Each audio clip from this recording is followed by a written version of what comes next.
I think it's a good program. We're trying to identify these priority poles that are out here. I know now we're picking up the pace and trying to get our reliability better. It's very in-depth inspection. It's not just going up and looking at a pole and say, well, this one's good, this one's bad, and going on. They're doing treatment on the poles to preserve the poles that are good.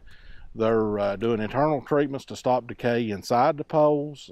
They're checking for pockets of decay in the poles.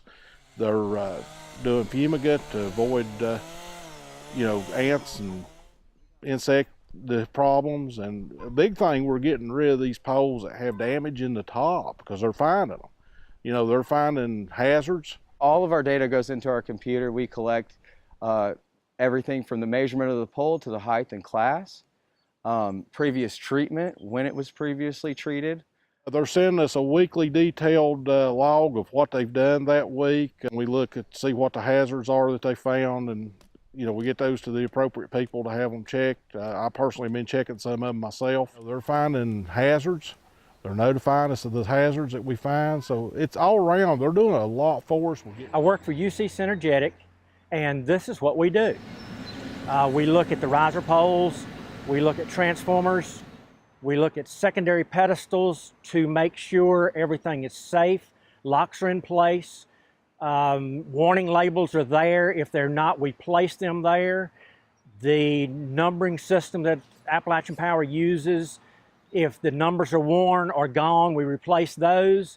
Any unsafe conditions are reported directly to a field inspector, and if they need to be fixed, they're fixed immediately. We find some of all of it. Well, it's a maintenance issue, and if we catch it before, say I see a transformer leaking, and I turn it in and they come out and replace it before it fails, it's a lot less cleanup, a lot shorter outage for the customers. It just all around saves money. My name is Kevin Lake. I work for Osmos Utilities. We're doing an overhead inventory for Appalachian Power. We're looking for anything that can cause any hazards or issues, broken insulators, blowed lightning arresters. You all have got job-specific things that we're actually looking for, like metal brackets on your lightning arresters, broken ground wires, broken guy wires, anything that's, like you said, anything that causes a hazard or issue, tree limbs in the lines, any burning or tree limbs, anything, it's like you said, just about anything that causes a hazard on the overhead facilities part. By doing this inventory, like for future storms, if you've got cross arms that are already going bad, it'll give you an idea of where your bad cross arms and things lay that could cause you problems during big storms. Lightning arresters, without those, if you got lightning runs in on the line, you go straight to your ground wires, so there's nothing there to prevent that. It is a good value for the customer. It's a good value for the company. I think it's a good program.